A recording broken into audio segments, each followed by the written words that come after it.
Welcome to the Smith and Rowland Show. Let's join our host, Alan Smith and Jeff Rowland.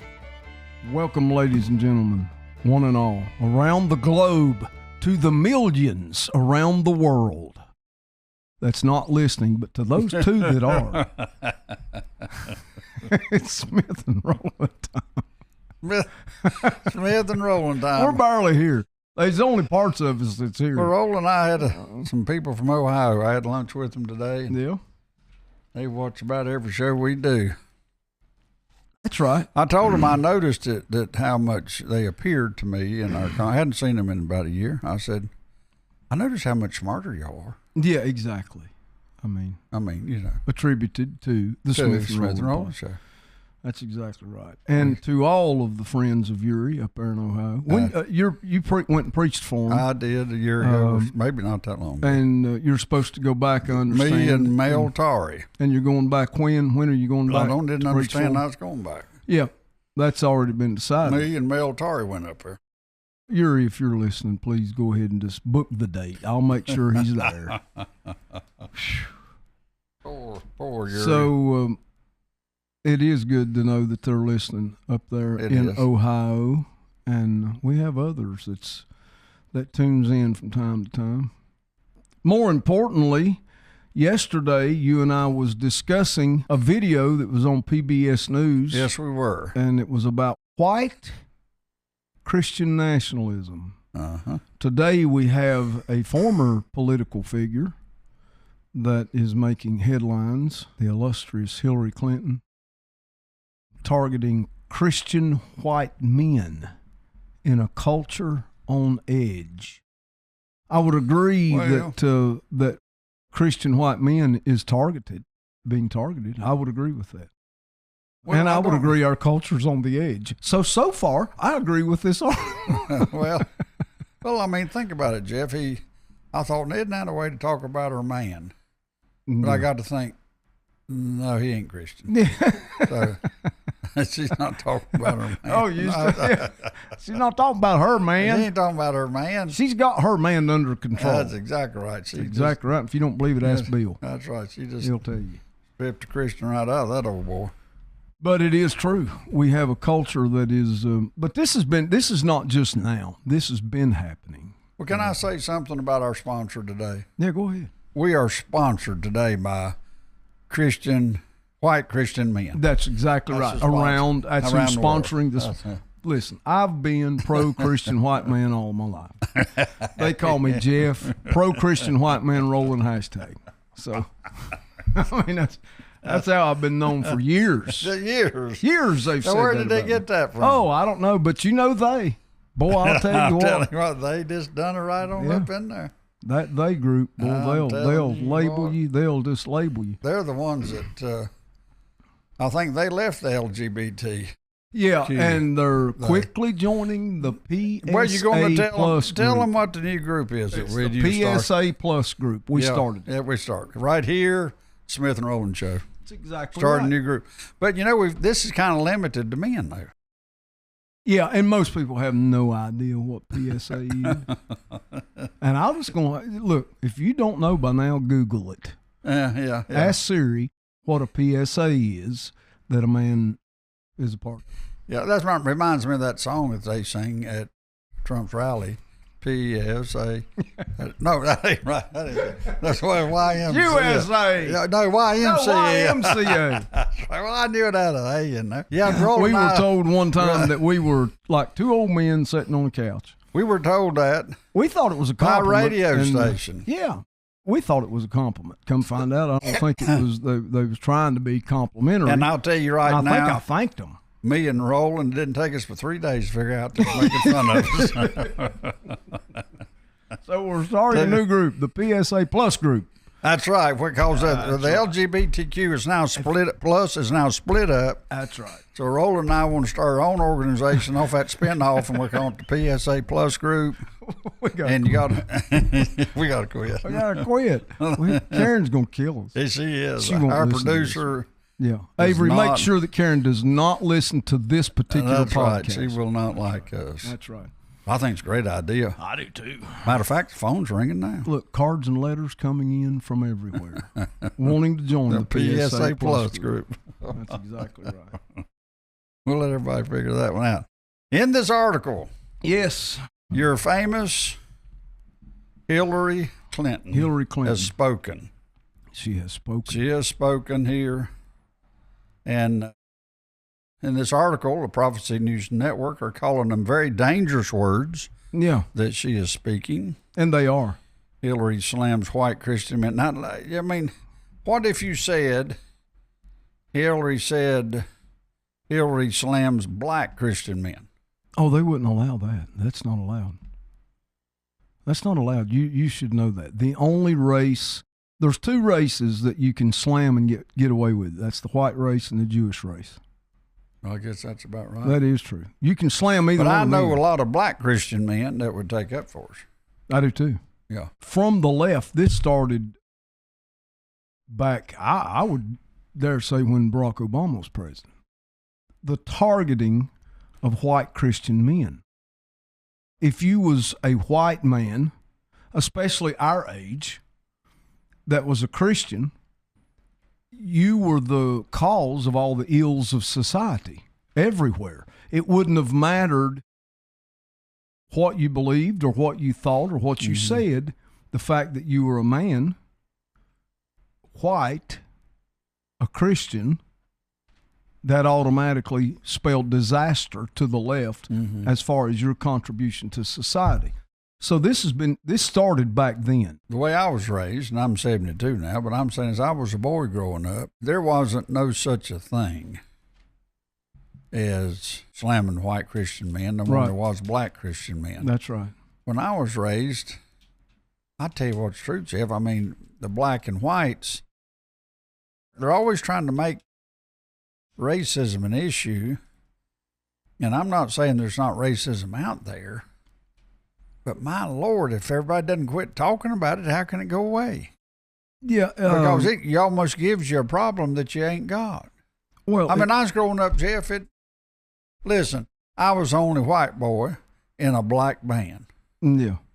Yeah. I was the soda cracker. It was we had about 6, 7, 8 piece band.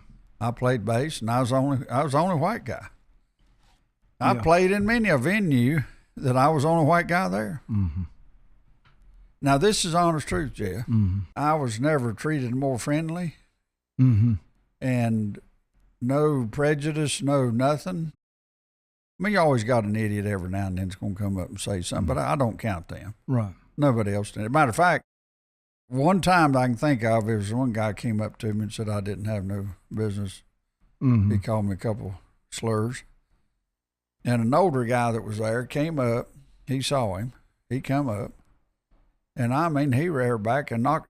I was on stage. That boy jumped up and got in my face. This man, who must have been in his mid-60s, he jumped up on stage and knocked him off the stage. Now, when I say knocked him off the stage, I really mean knocked him off.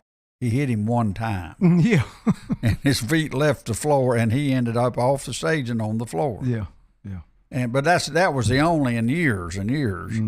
The only situation I had, and there was another black man came to my aid. Of course, it had to be. Wasn't no other white man there.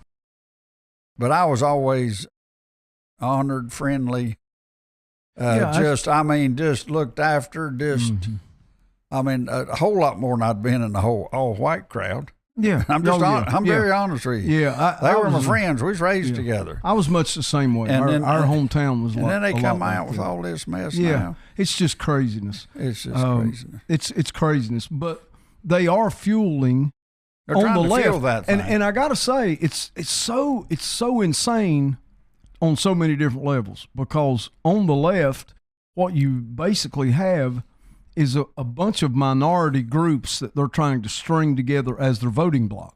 Yeah. So any fringe group or minority group that they try to bring them into their tent, that makes up their voting bloc. In their policies, they are continuously segregating the groups. Yeah. Not allowing unity at all by choosing a group and then bringing them to some type of special attention or special equity inside of just being that group, which labels you in that group and not part of the whole. Well, what in the world is Hillary doing here, Jeff? Well, she's an idiot first. What? But you used the word. Yeah. The writer of this article, he starts this way: America is living through an age of division unlike anything we've seen in decades. Now, this is the big kicker for the writer of this article. Here's what he says. Instead of leaders working to heal wounds and foster unity, too many are pouring fuel on the fire of resentment and blame. Yeah. And that's exactly what's going on. That's exactly what's going on. Across the board, leaders are not working for unity. Now, I will say that there is an underlying current of segments of society that don't want unity. They would rather have division. Mm-hmm. So they are carrying the torch of past wounds, old wounds that you can do nothing about, and assigning blame for that to people that wasn't even there then, if that makes any sense. The latest example of this comes from Hillary Clinton, who in a recent interview declared that Christian white men are doing damage to the country and preventing a more perfect union by trying to turn back the clock via authoritarian means. These are not harmless words, the writer says. They are the rhetoric of scapegoating, a reckless, broad-brush condemnation that feeds directly in today's cycle of hostility and untimely violence. I would say that the topic of discussion here is Hillary Clinton's attempt to demonize anyone on the right or any conservative. She wants to demonize any conservative by saying white Christian men are the problem. This is the problem. That's the same thing as Hitler saying the Jews are the problem. The same thing. There's no difference. What does white Christian men have to do with the policy? I wish old Tyler Perry would get hold of this article. He would call it The Diary of an Angry White Woman. Slams white Christian men. Yeah. And he'd make a movie out of it and get rich. He would. Yeah, that's exactly. Well, that's what you got here is a diary of an angry white woman. Remember how old Tyler Perry did that? Oh, yeah, one? absolutely. Got that character. What's that? What does he play? Medea. Yeah, that's it.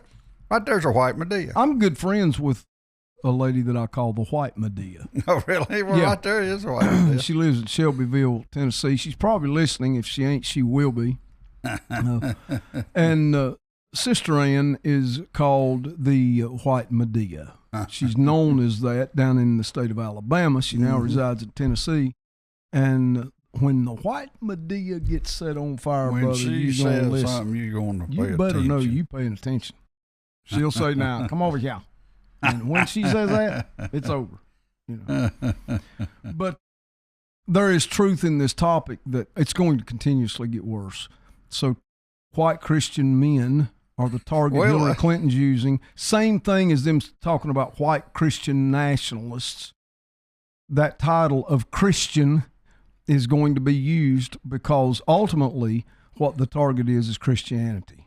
It's not just men. Let me ask you something. You know, our former vice president who ran for president against Clinton, she'd have what we called word salads. Yeah.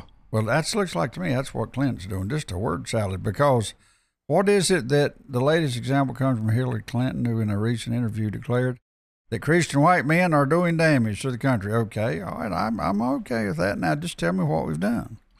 And preventing a more perfect union, by trying to turn back the clock via authoritarian means. These are not harmless words. Well, now, where's the first thing I need to know? Where's the blame clock? Yeah, that's all I need to know. What have we done to prevent a more perfect union? That's what I'm saying. Okay, if you want to make that, okay, maybe we are. Yeah. Tell me what we've done. If we have, why don't we fix it? That's right. But it's a word salad. It's not just a word salad. It's a word salad that has negative connotations directed toward a demographic of people. It's made out of floppy, leafy lettuce with bad onions and garlic.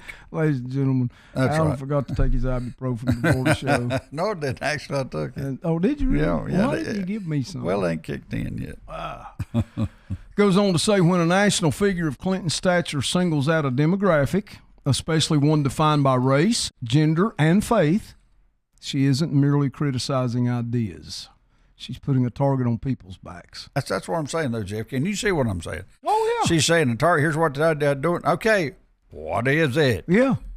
Yeah, she okay, go ahead. Maybe it's later. Maybe it's later. She's putting a target on people's backs. She's telling millions of Americans that there is a class of villains who are inherently dangerous to society. And in today's environment, where anger routinely spills into violence, that is a profoundly dangerous game to play. I would continue. Well, tell me a white man that's been shooting guns around everywhere. I mean, if we're so dangerous, you don't have white. What's going on here? The left has it. Yeah. And most of them's trans. Oh, yeah. What was it? 8 out of the last 10 mass shootings has been trans-related, based off of the transgender ideology that is promoted by the left. Yeah. It's promoted by Hillary. By Hillary. Yeah. Here you go, Hillary. So I could make the statement, Hillary Clinton is a threat to American society. Yep, that's a true statement. Okay. It goes on to say, we've already seen the fruit of this toxic atmosphere. The assassination of conservative activist Charlie Kirk. Christian schools have been attacked by shooters who explicitly targeted them for their faith. And now ICE officers are coming under gunfire. It's no wonder after that they have been demonized as monsters in public discourse. These are not isolated incidents. They are symptoms of a culture where whole groups of people are painted as enemies of progress and therefore treated as acceptable targets of rage. You know, Alan, don't you think there's some responsibility that goes along with free speech? Hillary Clinton has the right to say whatever she wants to, but because she has at least the appearance of leadership, and she's been at high levels in government leadership, don't you think she's got some responsibility for what she says? You got to own what you say. You'd think. So when you're talking about a demographic of people, and I go back to yesterday's podcast when we were talking about white Christian nationalists, that's a theme. Now white Christian men are a theme. The things that they have in common there is the white race and Christianity. I'm saying I don't think the race has a whole lot to do with it. I think that's a kind of a political game they're playing as far as the race goes. But I do think the target is Christianity. Yeah.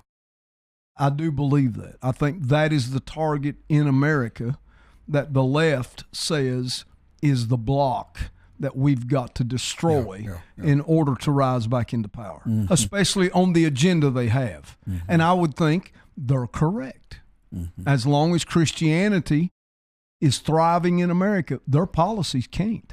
Because true Christians are not going to go with those policies. Well, Jeff, we talk about the policies, but also what we're looking at here is an underlying danger. You got policy, which we can agree with and disagree with. But then you got what we call rhetoric, which will incite others to do a crime. That's what's happening. And that's what's happening. Now, we can disagree on the policy, disagree on the topic. But the rhetoric is where I think the witchcraft comes in. I think that's right. It's demonic. And we have to say, where does it go spiritual? It's at the rhetoric. And that's right. Not only that, when that rhetoric begins to happen, it makes me wonder. This makes me wonder if those in leadership of that party or that ideology would maybe even be a better way of saying it. Because I don't want to lose the fact that there's probably some Democrats out there that are men, that are Christian, that are white. Yeah. Okay, but that being said, the kind of rhetoric that brings about the violence we've seen, do you think maybe the left is thinking in their mind, hey, if we can get enough violent acts or raise up enough rage against Christianity in America that will aid in silencing the Christian voice. Because if they can silence the Christian voice, the only voice that remains will be the voice of transgenderism, the voice of that ideology of the left, even the voice of communism. That's what you're left with outside of the boundaries of Christianity. So if you label someone white Christian nationalist or white Christian men, the next target will be white Christian women, and then before long, it's just going to be Christian. That's right. If you're a Christian, then you're going to be a target. We said after the Charlie Kirk attack and assassination, you basically have two choices now. You're either a target for your faith or you're a coward. One of the two. But Hillary Clinton comes out here and says, okay, well, the real problem with the world is white Christian men. The real problem in America is white Christian men. And you got PBS saying, well, what's really going on, what we're really fighting against is white Christian nationalism. So everything is going to be tied back to Christianity and the voice of Christianity. That's the target going forward. Politically, culturally, educationally, in every way, the target is going to be to silence Christianity. That will destroy America, by the way. It will. It'll destroy our country if we allow it to happen. If we allow it to happen. But this rhetoric is going to cause more violence. That's the purpose of rhetoric. That's the purpose of it. Rhetoric is the art of persuading others through effective and strategic communication, whether in speech or writing. It involves crafting messages. There again, underline crafting messages. Let me say which crafting messages to connect with a specific audience and achieve a particular effect, often used in public speaking, political discourse, and advertising to influence beliefs or actions. So we can say that Clinton's conversation here about the white Christian male is all rhetoric. Is what it is. It has no basis in fact. It has no basis of fact, and has no meaning. That's the reason I'm saying, okay, what is it that we've done? Exactly. Just to say, what is it that you've done? Well, the very fact is it's an accusation. It's rhetoric. Rhetoric doesn't have to have a foundation of truth. Can I also say Hillary Clinton, when she ran for president, had no substance. No. That's why she lost. She had no substance. Every time she speaks, if you listen to her, in her speeches, it's void of substance. It is ideology driven.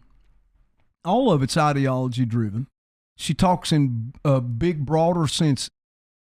She doesn't have any detail to anything that she's ever tried to lay out, any policy, any strategy. She's had no detail. She's had zero substance. That's right. You can check that. So all she really has is rhetoric. That's the only thing she really has going for her. And she will use that rhetoric to incite or inflame the passions of her audience. That's right. And then direct those passions in a direction that is counterproductive to them, to society, but that is beneficial to her political viewpoint and her political party. It's about power. It's not about. Well, it's about power, and it's also about. I don't even know that she believes what she's saying. Well, I think it's so much about. I believe it appears that she gets a bigger kick out of lying and getting people to believe it than it even is power. It's like she gets a kick out of it. Look here in the rest of this article. What makes her latest interview even more astonishing is her attempt to blame conservatives for censoring Americans. This, despite the fact that Facebook and Google have just confirmed they were pressured by the Biden administration to censor speech and suppress voices critical of the government. The very institutions that spent years silencing conservatives are now trying to shift the narrative by accusing Trump and his supporters of the same thing. And who better to carry this message than Hillary Clinton? Oh, boy. Well, they could have chose somebody better. Well, I don't know. I kind of like her new hairdo. See, we're having a serious conversation. Yeah, well, I'm trying to give her some good. Can I say something about the whole Biden administration thing in that previous paragraph? You know, it just comes to me. You and I have been doing a podcast now for how long have we been doing We've done about 700 to 800 podcasts. 700 to 800 podcasts. Mm-hmm. Our viewership does not scratch the surface of some that are out there. Most that are out there. Yeah.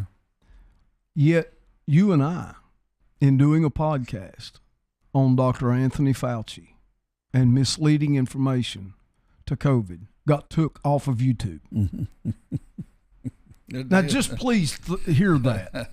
That's right. And we're two old men, part of the PSA Plus club, and we're just sitting on the couch and having a conversation. We got took off of YouTube. We're talking about COVID. I know. So they was diving deep. They were looking to get to us. They dove deep. I'm telling you what's the truth. To get to me and you. I wonder who tipped them off about this. I think it was Karen. Nonetheless, my point is, they did. They took us off there.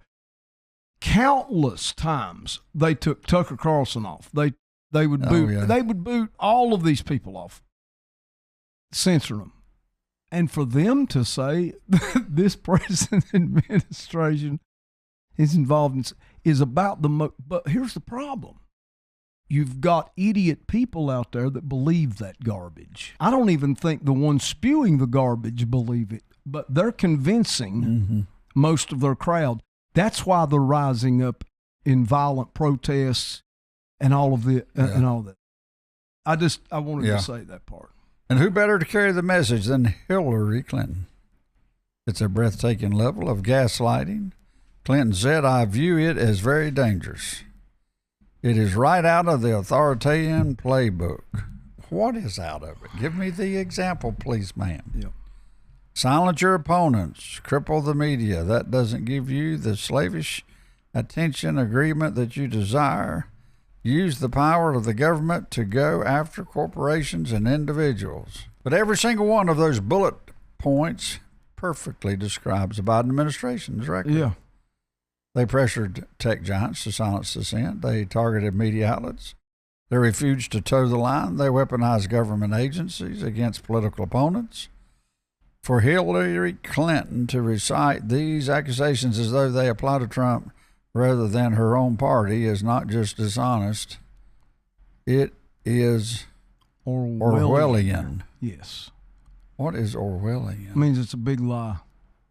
Why didn't they just say a big lie? Well, it's like that little kid that was at church one time and preacher was up preaching. And the preacher read this verse scripture and he said, "Now I know it says this, but what it really means is," that little boy looked up at his daddy and said, "Daddy, why didn't God just say what he really means?" Well, maybe he did. Little boy. History gives us sobering reminders of what happens when entire demographics are blamed for society's problems. From the persecution of Jews in 1930 Germany to the ethnic cleansing campaigns of the Balkans in 1990s. The first step is always the same. Identify a group, demonize them publicly, strip them of their dignity, and then justly hostility against them in the name of the great good. Yeah. America is not at that point, but words like Clinton's push us down that path. I think we're to that point, Jeff. Well, sure we're to that point. We are to that point. I do disagree with the conclusion of that. We're at that point now. And I think the group is being narrowly identified. And I'm going to say this. I don't think it has anything to do with white. I don't think it has anything to do with men. It has everything to do with Christian. Charlie Kirk was assassinated for his Christian faith. I have no doubt of that. And now we have this rage coming about from the left of white Christian nationalists.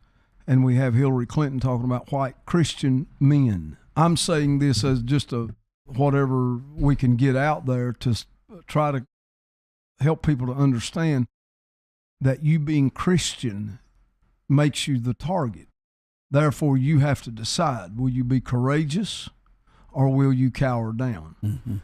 And what the attempt is to cause Christians to cower down and not raise their voice at all in the political arena and give them the power they want so that they can rob us of any truth that we may proclaim in the pulpits and transfer it into their public policy of immorality that they can shove down the throats of Americans by infiltrating the universities and teaching the next generation to adopt and accept this as good behavior.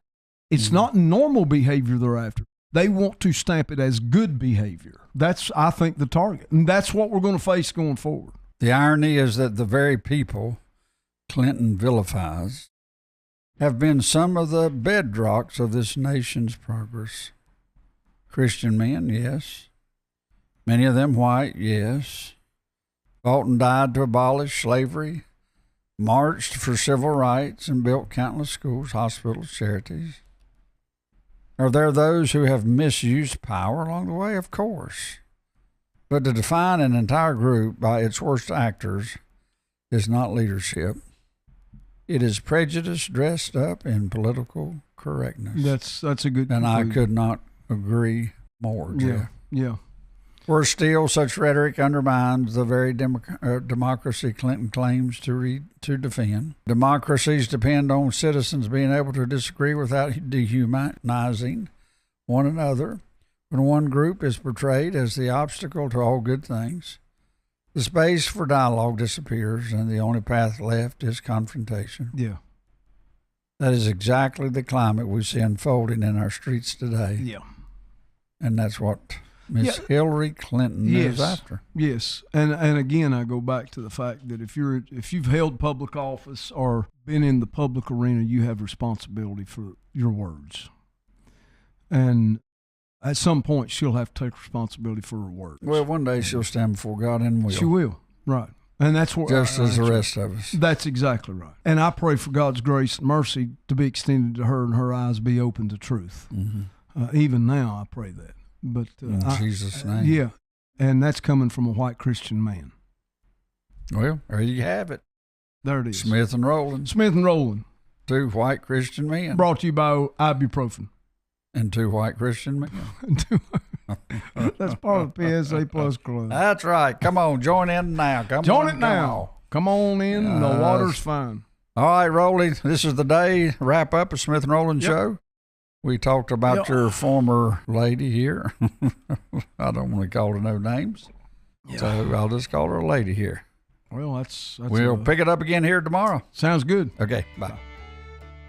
Thank you for joining today's Smith and Rowland Show. You can check out our website at kingdompropheticsociety.org and our daily Unplugged podcast at smithandrowlandshow.podbean.com. You can also join us on Amazon, Apple, or Spotify.